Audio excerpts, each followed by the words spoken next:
उत्तर प्रदेश के परिवहन मंत्री दयाशंकर सिंह के आदेश के बाद परिवहन आयुक्त के द्वारा पूरे प्रदेश में चेकिंग अभियान लगाया गया, जिसमें डग्गाबार वाहनों को चालान और सीज की प्रक्रिया पूरी की गई और 1,25,70,000 रुपए का रेवेन्यू भी कलेक्ट किया गया।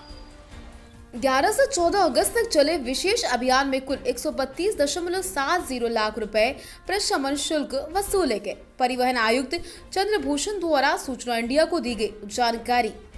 परिवहन मंत्री के निर्देशों के अनुपालन में अनधिकृत रूप से संचालित वाहनों के विरुद्ध प्रदेश व्यापी विशेष चेकिंग अभियान 11 अगस्त 2023 से 14 अगस्त 2023 तक चलाया गया।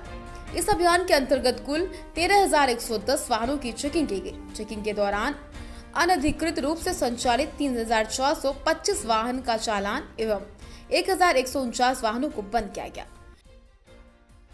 उत्तर प्रदेश में बेलगाम कमर्शियल वाहनों पर लगाम लगाने के लिए लगातार कार्रवाई तो की जाती है, लेकिन कितनी सफल होती है हम बात करेंगे परिवहन आयुक्त चंद्रभूषण सिंह साहब से, जो हमें बताएंगे कि कितने वाहनों के चालान किए गए हैं, कितने वाहनों को सीज किया गया है। 11 से लेकर 14 तक जो कार्रवाई की गई है उसमें किन किन गाड़ियों को सीज किया गया। सर ऐसा है, ये प्रदेश स्तर पे लगातार शिकायतें प्राप्त हो रही थी।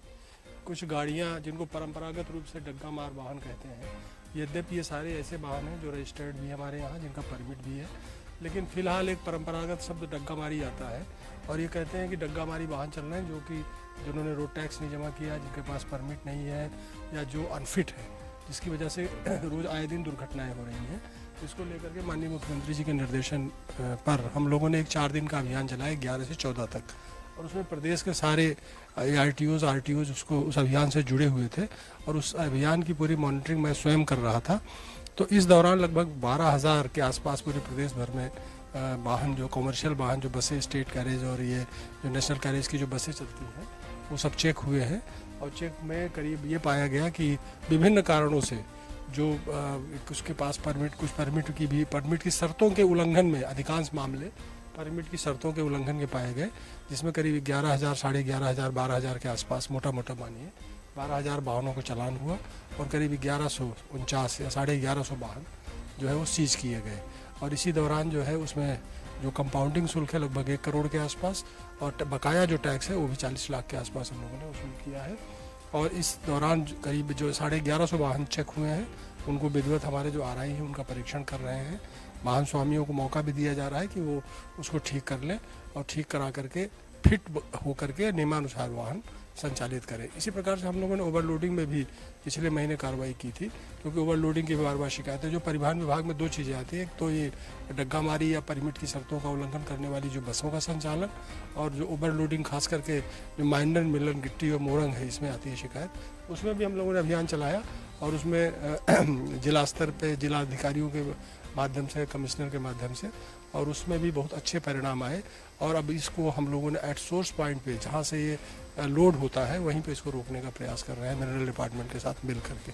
तो ये सब जो काम है ये सब चल रहे हैं, और विशेष करके प्रयास ये है कि ये जो बसें, जो भी कॉमर्शियल बसें संचालित हों, वो सभी नियमानुसार हों, फिट हों, और ताकि कोई दुर्घटना ना हो और सरकार के राजस्व की कोई क्षति न हो। इस कार्रवाई में कुल 97.17 लाख का प्रशमन शुल्क व 35.53 लाख का शुल्क वसूला गया।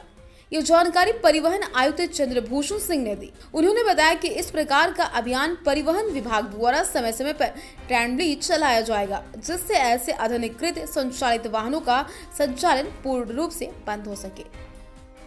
सर, कितने जिले ऐसे देखे गए हैं जिसमें अनफिट गाड़ियां मिली हैं, उनको चालान किया गया, जो जिसमें ज़्यादा रेवेन्यू कलेक्ट हुआ हो, या उस तरह की गाड़ियां जो ओवरलोड चलती हैं, वो कौन कौन से जिले हैं? देखिए, जिलों में तो सब जगह पूरा जो कि प्रदेश व्यापी अभियान था और हर जिले में वाहन सीज हुए हैं और चालान भी हुए हैं। लेकिन इसमें कुछ अधिकारियों ने जो अच्छा काम किया, जैसे गाजियाबाद में अच्छा काम हुआ तो सब जगह है, लेकिन कुछ अधिकारी हैं जिनको हम चिन्हित कर रहे हैं, जिन्होंने इस अभियान में बहुत रुचि नहीं ली है, उनके विरुद्ध कार्रवाई करेंगे। जिन्होंने अच्छा काम किया उनको हम प्रशंसित।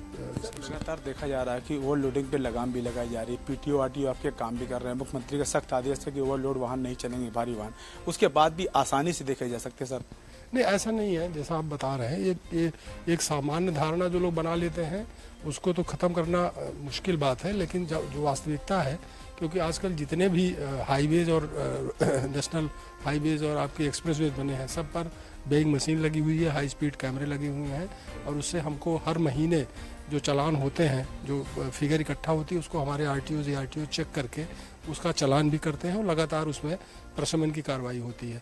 और दूसरी बात, सबसे बड़ी बात है कि माइनिंग डिपार्टमेंट खुद ओवरलोडिंग को रोकने के लिए जो 24 जो इनके खनन के जो महत्वपूर्ण जिले हैं उसमें सोर्स पॉइंट पर ही जो है वो उसको रोकने का प्रयास कर रहा है। सर उसके बाद भी लखनऊ में आपको आसानी से देखी जा सकती है, जैसे ट्रांसपोर्ट नगर में है जो पार्किंग बनी हुई है उसमें से ओवरलोड जो वाहन है, चाहे वो मोरंग से लदे हों चाहे गिट्टी से लदे हों, और आसानी से वो कैसे पार होके कानपुर से या हमीरपुर से आ रहे हैं। इसमें देखिए ऐसा है, मैं तो ये कह सकता हूँ क्योंकि हमने अभियान चलाया है और जो फीडबैक भी आ रहा है लोगों से कि अब वो स्थिति नहीं है जैसा कि लोग कहते हैं, क्योंकि लगातार कई जगहों पे कई टोल क्रॉस करना होता है।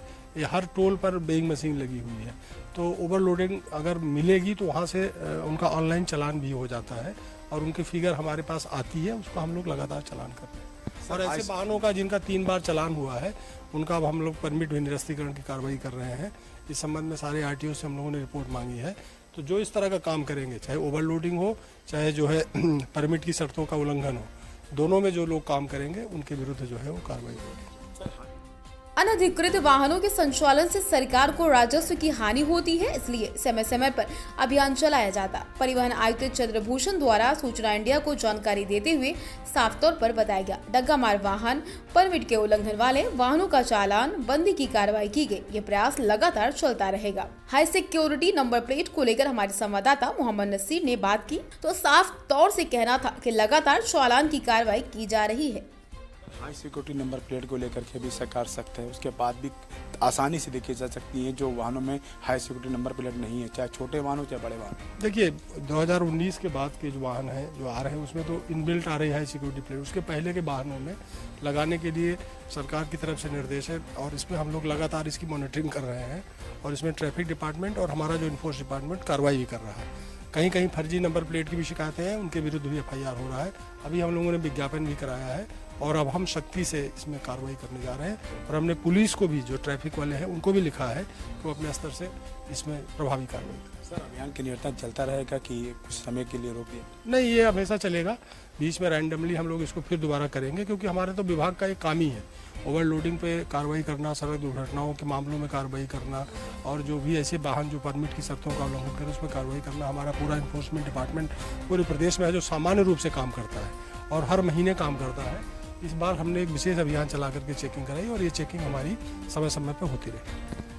तो आपका साफ तौर से कहना है कि लगातार चेकिंग अभियान चलता रहेगा। इस तरह के जो वाहन रोड पे दौड़ रहे हैं, चाहे वो छोटे वाहन हो बड़े वाहन हो, उस पर सख्त कार्रवाई की जाएगी, चालान भी किया जाएगा, उनको सीज भी किया जाएगा।